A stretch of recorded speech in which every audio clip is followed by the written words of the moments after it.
누구든지 주의 이름을 부르는 자는 구원을 받으리라 하였느니라. 아멘. 저는 지난주에 성령 강림 사건을 구원의 언어가 회복되는 공동체 차원에서 나누었습니다. 성령 충만이 마치 모든 것을 해결하는 만병통치약처럼 기대하는 것은 오늘 본문과는 맞지 않습니다. 우리가 기대하는 것들, 문제가 해결되고 기도가 응답되는 개인적인 일들이 벌어지는 것이 아니었습니다. 당황스럽죠. 급하고 강한 바람 같은 소리가 들리고 마치 불의 혀처럼 갈라지는 것들이 보였는데 야, 이거 큰일 벌어지겠구나 라고 기대했을 텐데 가장 먼저 어떤 일이 일어났습니까? 4절에 다른 언어들로 말하기를 시작했다. 어떤 말일까요? 11절에 있습니다. 하나님의 큰 일이다. 개인의 차원을 넘어서는 하나님의 큰 일입니다. 예루살렘을 넘어서고 이스라엘과 사마리아 땅끝까지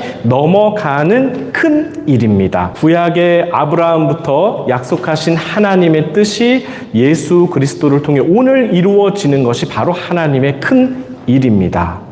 그것 때문에 베드로가 11사도와 함께 서서 소리 높여 외치고 있는 것이 오늘 본문이에요. 유대인들과 예루살렘에 사는 모든 사람들아, 이 일을 너희로 알게 할 것이니 내 말에 귀를 기울이라. 이것이 베드로의 첫 설교입니다. 저는 두 가지로 성도님들과 나누어 보려고 합니다. 첫 번째는 누구든지입니다. 두 번째는 예언입니다. 자, 누구든지는 17절과 21절에 그 요엘서가 통으로 들어가 있습니다. 하나님이 말씀하시기를 말세에 내가 내 영을 모든 육체에 부어주리니 너희의 자녀들은 예언할 것이요 너희의 젊은이들은 환상을 보고 너희의 늙은이들은 꿈을 꾸리라. 그때에 내가 내 영을 내 남종과 여종들에게 부어주리니 그들이 예언할 것이요 또 내가 위로 하늘에서는 기사를 아래로 땅에서는 징조를 베풀리니 곧 피와 불과 연기로다. 주의 크고 영화로운 날이 이르기 전에 해가 변하여 어두워지고 달이 변하여 피가 되리라. 누구든지 주의 이름을 부르는 자는 구원을 받으리라 하였느니라. 17절에 성령 내 영을 모든 육체에 부어주니까 결과로서 21절입니다.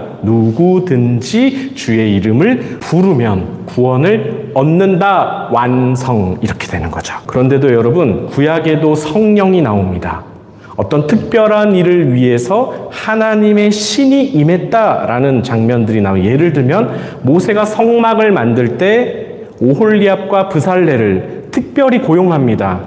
그들은 하나님의 영이 충만해서 정교한 성막 작업을 진행하죠. 손으로 하는 일입니다. 나중에 은사에 대해서 나눌 때가 있을 텐데 손재주, 크래프트맨십 혹은 스킬풀 핸즈입니다. 아주 정교한 작업들을 손으로 잘 하는 사람들을 이 은사가 있다고 얘기합니다. 그런데 구약에서는 오홀리압과 브살렐이 그 일을 한 거죠. 손이 정교한 사람들, 오늘로 하면 목수 같아요. 우리는 이렇게 생각합니다. 10cm가 안 맞아도 그냥 그럴 수 있어. 10cm 정도야. 뭐 인생이 다 그래. 행복은 성적순이 아니잖아. 이렇게 우리는 넘길 수 있거든요. 그런데 손이 정교한 분들은 1mm 차이에도 굉장히 예민합니다. 성막을 그렇게 만든 것입니다. 그냥 막 만들지 않았습니다. 그 외에 공식적으로 기름을 부어서 특별히 세운 직분자들은 구약에서 왕, 제사장, 선지자. 왕은 다스리는 자이죠. 왕에게는 어떤 능력이 가장 필요할까요? 솔로몬을 생각해 보시면 지혜,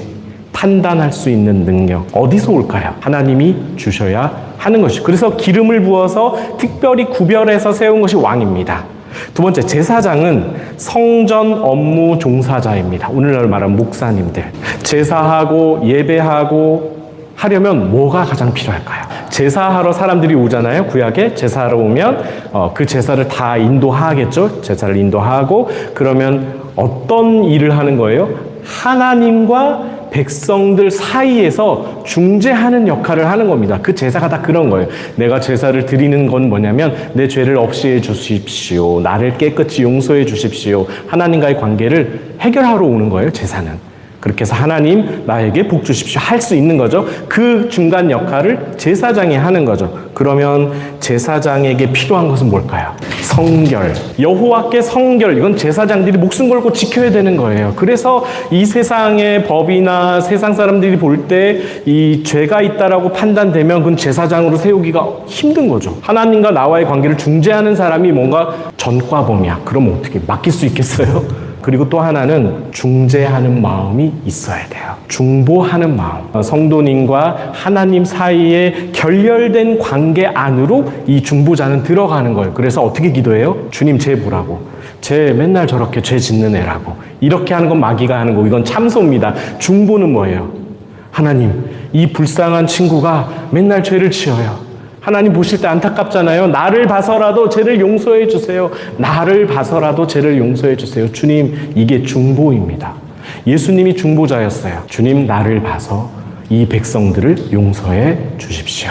선지자는 하나님의 뜻을 백성에게 전하는 자들입니다. 선지자들에게 가장 필요한 것은 무엇일까? 그 낙타 털옷 입고 메뚜기 먹고 막 석청 먹고 이렇게 해야 되나요? 세례요한처럼 카리스마 있게 분별력이 필요합니다. 사리 분별력이 아니고 영적 분별력이 필요합니다. 분별력은 영어로 distinguish인데 구별하다, 나누다입니다. 그 마음속에 죄가 있는지 없는지가 구별되는 거예요, 이 사람들은. 통찰력도 필요해요. 어떤 통찰력? 하나님의 뜻에 맞는지 맞지 않는지, 하나님의 뜻에 대한, 하나님의 말씀에 대한 특별한 예민함이 있어요. 그리고 그것을 언어로 전달할 줄 아는 사람들이 선지자입니다. 그걸 대언이라고 합니다. 하나님의 말씀을 대신 말하는 자들. 하나님의 말씀이 이것이다라고 진리를 선포할 때 그 사람의 상태와 뭐 관계 이런 거 고려해 주지 않아요. 하나님의 말씀은 이것이다. 너희가 죄를 지었다. 벌 받아야지. 이렇게 가감 없이 하나님의 말씀을 선포하는 사람들, 그 담대함이 필요하죠. 그래서 사람이 뭐 상처받고 이런 거 상관없이 그냥 진리를, 하나님의 말씀을 들이댈 줄 아는 사람들이 예언자에 가깝다. 이렇게 보시면 됩니다. 이런 직업들은요, 하나님이 불러서 따로 세워야만 감당할 수 있었어요. 그래서 특별히 기름을 부은 거죠. 그렇게 구약시대가 흘러왔는데 이제 요엘서가 얘기하는 게 뭐냐면 예루살렘에 있는 이 유대인들이 보니까 우리는 지금까지 그렇게 살아왔어요. 특별히 기름 부음 받은 자들만 하나님께 선택받은 사람들이다 이렇게 생각하고 왔는데 듣도 보도 못한 일이 일어납니다. 모든 육체에게 하나님의 영을 부어주신다 그러고 누구든지 주의 이름을 부르면 구원을 받는다고 이야기하는 거예요. 심지어 자녀들도 성령을 받고 청년들도 받고 늙은이들도 받고 심지어 남종과 여종까지 성령을 주시겠다. 특별히 구별해서 세우겠다. 그리고 21절처럼 어떻게 누구든지 주의 이름을 부르면 구원 받느냐. 이건 이해가 납득이 안 되는 이야기예요. 할례 받아야지. 율법 다 지켜야지. 그리고 절기와 혈통을 따라서 선민이 되는 거지. 어떻게 누구든지 구원받을 수 있지? 율법이 요구하는 아무것도 행하지 않고 예수 이름만 불러서 구원을 얻는다? 그래서 유대인들은 누구든지 이 단어가 이해가 되지 않는 거예요. 바울이 등장해서 복음을 이방에게 전하는데 가는 곳마다 이방인 교회가 막 세워지는 거예요. 그러니까 예루살렘 교회에 있던 지도자들이 못 믿는 거예요. 어떻게 이방인이 성령을 받아? 이해가 안 돼. 자기들은 받았으면서.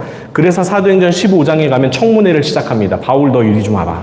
네가 가는 이방 지역마다 성령을 받았다고 하는데 그게 뭐야? 누구든지가 넘어가지 않아요. 이게 얼마나 큰 축복이고 얼마나 구약과 율법을 뒤집는 놀라운 사건인지를 오늘 베드로가 성령이 충만해서 성령이 말하게 하심을 따라 서서 외치고 있는 것입니다. 누구든지라는 이 단어는요, 중세 시대도 변화시켰습니다. 로마 가톨릭이 오직 부름받은 사제들만 하나님의 특별한 선택을 받았고 그들만 라틴어 성경을 읽었고 그들만 국가 권력 위에 왕 위에 서 있었거든요. 그런데 루터가 95개조 반박문을 비텐베르크 성당 정문에 딱 하고 붙여놓고 이렇게 말하는 거예요. 자, 반박해봐라. 니들이 성경 말씀과 얼마나 다른 것을 진리라고 잘못 가르쳤는지 이 95개의 조항을 가지고 나랑 한번 붙어보자. 이 소문이 퍼져나가니까 그동안 참아오던 성도들이 들고 일어난 게 종교개혁이 되었습니다. 자, 진실이 폭로되니까 종교개혁의 불길이 막 번지기 시작하는 거예요. 그래서 나온 것이 만인 사제설이에요. 누구나 하나님의 종이다. 누구나 왕 같은 제사장이고 거룩한 나라이고 그가 택하신 백성이다. 그래서 개신교가 생겨났습니다. 그래서 우리는 다시 중세시대로 돌아갈 수가 없습니다. 성령은 모든 육체에 임하셨습니다. 자녀들은 예언했고 청년들은 환상을 보았고 어르신들은 꿈을 꾸었습니다. 남종 여종 할 것 없이 똑같이 예언했습니다. 우리 성경대로 가면 좋겠습니다. 한 부르심대로 한 성령을 받은 다 같은 성도입니다. 특별하지 목사들은 이렇게 얘기하지만 저는 특별하지 않습니다라고 얘기합니다. 왜냐하면 같은 성령을 받았거든요. 같은 부르심 가운데 있거든요. 뭐만 다를까요? 직임이 달라요. 역할이 달라요. 모두가 은사를 받아서 성령을 받아서 공동체를 세워가도록 부르신 자들입니다. 그래서 우리는 다른 것이 이렇게 끼어들지 못하도록 쳐내야 돼요. 예수님이 싹 다 정리해요. 모두가 동일하게 성령을 받을 수 있고 그런데 왜 인간적인 욕심과 제도와 계층과 신분과 돈과 권력이 끼어들어서 오늘날 교회를 이렇게 만들었는지 안타까운 거죠. 저는 역사적으로 증명했습니다. 누구든지가 의미하는 것이 무엇인가. 이제 베드로가 구약 요엘서 증명을 끝내고요. 예수님 사건을 이야기합니다. 이것이 아까 말씀드린 하나님의 큰 일이죠. 이스라엘 사람들아 이 말을 들으라. 너희도 아는 바와 같이 하나님께서 나사렛 예수로 큰 권능과 기사와 표적을 너희 가운데에 베푸사 너희 앞에서 그를 증언하셨느니라. 그가 하나님께서 정하신 뜻과 미리 아신 대로 내준 바 되었거늘 너희가 법 없는 자들의 손을 빌려 못 박아 죽였으나 하나님께서 그를 사망의 고통에서 풀어 살리셨으니 이는 그가 사망에 매여 있을 수 없었음이라. 아멘. 예수님은 어떤 분이라고 소개되어 있습니까? 하나님이 증언한 사람. 하나님이 증언할 정도면 예수님이 얼마나 중요한 사람일까요? 가족이나 친구라도 사실 보증 서는 거 함부로 하기 어렵습니다. 왜냐하면 안 되면 같이 망하기 때문에 그렇습니다. 내 명예를 걸고 내 재산을 담보로 잡고요. 이 사람 믿을만 하니까 믿어주세요라고 하는 게 보증 서는 거잖아요. 근데 하나님 이름이 걸린 것이고 하나님의 자존심이 걸린 것인데 그걸 다 걸고 하나님이 누구를 보증을 서요? 예수님을 증언했다. 예수님을 보증했다라는 거예요. 예수님이 어떤 일을 하셨길래 하나님이 이렇게 나섰을까? 22절에 큰 권능과 기사와 표적을 너희 가운데서 베푸신 분이다. 왜요? 우리를 구원하시기 위해서 하나님의 통치를 나타내시고 증명하시고 하나님 나라를 보여주시면서 이 가운데로 들어오시오라고 얘기하는 거예요. 그러니까 하나님이 목숨 걸고 보증하는 분이 누구다? 예수 그리스도이십니다. 그런데 그 예수를 너희가 못 박아 죽였다라고 이야기하고 있는 거예요. 지금 베드로가. 이 유대인들아 지금 너희가 무슨 일을 저질렀는지 아느냐? 하나님이 보증하는 예수님을 너희가 죽여버려. 그래서 다 끝났느냐? 아닙니다. 하나님이 그를 다시 살리셨다. 그는 죽음에 갇혀 있을 뿐이 아니니까 부활해서 승천하고 지금 하나님 우편에서 온 우주를 통치하고 있단다 얘들아. 그런데 그 왕 대신 예수를 너희가 죽였지 뭐니 감당할 수 있겠니? 이게 지금 베드로의 설교예요. 근데 저는 이렇게 보았어요. 베드로의 이 첫 설교, 성령 충만을 받은 후에 공식적인 첫 사역인데 이게 예언입니다. 이 설교 사역이 예언 사역입니다. 말세의 모든 육체에 부어주신 성령이 처음 하시는 일이 예언이었어요. 보세요. 가장 많이 나온 단어가 예언입니다. 예언이라는 단어가 오늘 본문에 많이 나오죠. 자녀들은 예언하고 남종과 여종이 예언하고. 그러니까 이 예언은요. 내가 너의 미래를 맞출게 라고 하는 것이 아닙니다. 그건 예측이고 추측이에요. 그냥 막 던져도 뭐 하나는 맞게 되는 확률 게임입니다. 무당들도 해요. 학급 무당들은 사주 역학 배워가지고 어느 정도는 앞니를 두리뭉실하게 설명은 해줘요. 근데 상급 무당은 진짜 귀신이 들려서 말하는데 그 한마디 들으려면요 뭐 100단위가 아니라 1000단위로 구술해야 들을 수 있다는 거죠. 뭐 그렇게 앞날에 관심이 많아서 1000만 원씩 2000만 원씩 수천만 원씩 내고 구술하는가. 그것은 예언이 아니고요 도박이에요. 그냥 도박. 그걸 이용해서 돈 벌고 사기치고 하는 것이죠. 교회에도 있습니다. 교회에도 예언기도 해주고 돈 받는 행위들 옛날에 좀 있었어요. 다 가짜입니다. 가스라이팅이고요. 무당입니다. 하나님이 주신 나의 소중한 가치를 그런데 맡기지 마십시오. 예언은 그런 게 아닙니다. 성경이 말하는 예언은 미래를 맞추는 게 아니고 맡길 예를 씁니다. 맡기다, 맡길 예, 예금하다, 예탁하다. 내 돈을 은행에 맡기다 이런 뜻입니다. 그러니까 다시 말씀드리면 하나님의 말씀을 맡은 자가 예언가예요. 하나님의 말씀을 맡은 자가 예언자입니다. 뭐 이상한 말 하는 게 아니고요. 하나님의 뜻과 말씀을 하나님이 택하신 자의 입을 빌어서 계시해 주는 것이 예언입니다. 오늘날 목사나 전도사가 성경 가지고 설교하는 것은 공식적인 예언 사역입니다. 교회는 예배는 기본적으로 예언 사역이 기본이 되어 있는 거예요. 이 예언은 하나님의 말씀을 맡은 자들이 말씀을 전하는 것을 예언이라고 하니까요. 그러니까 설교할 때마다 목사님들이 앞에 나와서 성도님들이 미래를 맞추지 않잖아요. 집사님 웬만하면 다음 주에는 동쪽에는 얼씬도 하지 마세요. 네. 이거 설교 아니잖아요. 이렇게 설교하시는 목사님 계시면 무당이에요. 점치고 삥 뜯는 거예요. 이런 말도 안 되는 걸 가지고 말씀이라고 하는 2단 3단 사기꾼들이 많습니다. 예언은요, 지금 이 시대를 향한 하나님의 뜻을 전달하는 거예요. 대가를 받지 않아요. 뜻을 전하고 싶은 하나님이 전하라 그래서 전하는데 그를 대신 전하는 놈이 대가를 받아 먹으면 발람이 하는 짓과 똑같습니다. 발람이 아시죠? 발람 민수기에 나오잖아요. 요한계시록에도 발람이 또 나옵니다. 발람의 교훈을 따르는 악한 인간들이 교회에 있다. 예언은 이 시대를 살고 있는 지금 현재를 살고 있는 성도님들께 전하는 하나님의 뜻과 마음이에요.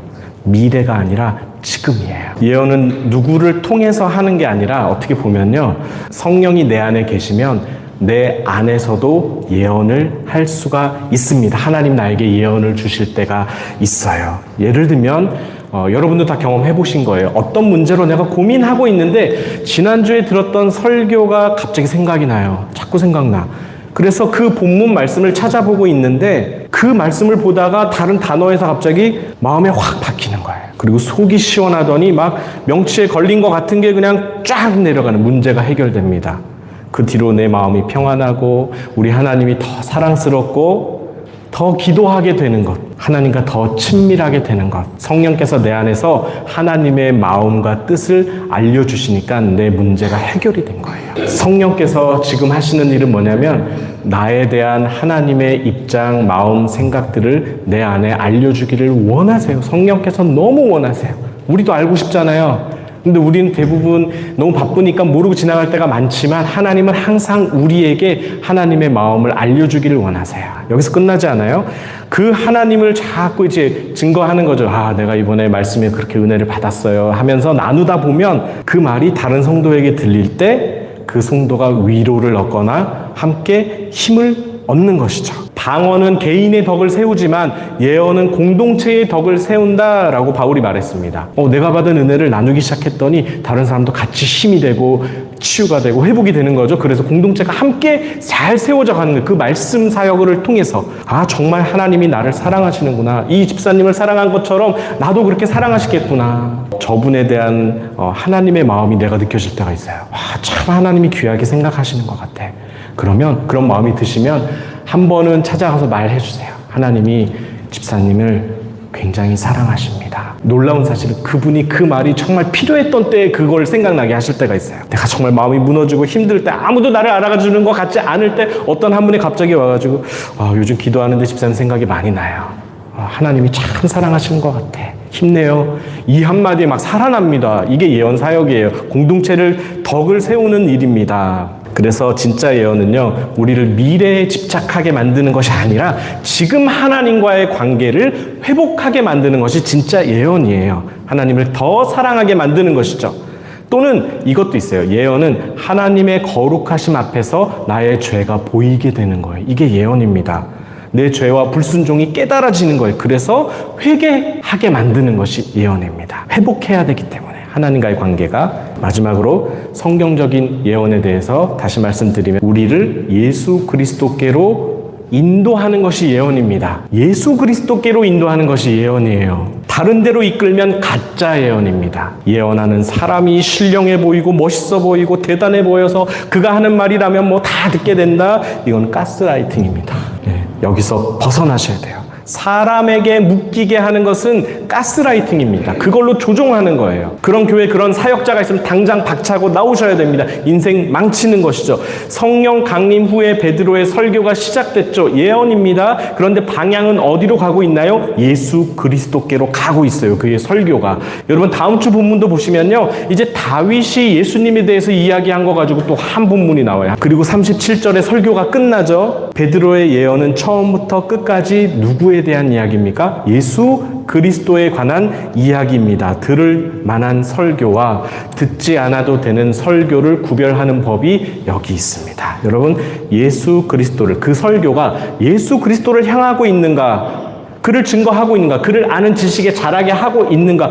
그거 아니면 다른 설교는 그냥 넘겨버려. 성령은 계시의 영입니다. 하나님의 깊은 뜻을 알려주시는 분인데 그 거의 대부분 그 깊은 뜻은요, 예수 그리스도와 관련이 있어요. 하나님이 정말 원하시는 것은 우리가 예수님과 올바른 관계를 맺기를 원하시는 거예요. 그 예수님의 이름에 구원이 있고 그 예수님의 이름에 영생이 있고 용서가 있고 사랑이 있고 능력이 있기 때문에 하나님은 어떻게 해서든 우리가 예수님과의 올바른 관계로 살아가기를 너무 원하시는 겁니다. 그래서 우리 믿음의 선배들은 그 예수님의 이름에 모든 것을 걸었어요.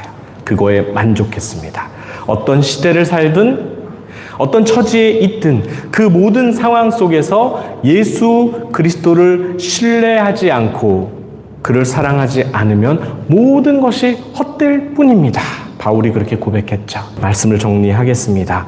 누구든지, 오늘 베드로 설교의 핵심은 누구든지였어요. 누구든지 구원 얻을 수 있다. 누구든지 예언할 수 있다. 자녀들도 여종들도 내 안에 계신 성령께서 하나님의 뜻을 알려주시는 것도 예언입니다. 말씀을 보다가 감동을 받는 것도 예언 사역입니다. 그렇게 해서 결과가 어떻게 된다고요? 하나님과 더 가까워지는 거죠. 예수님과 더 가까워지는 거죠. 그건 정확하게 맞는 겁니다.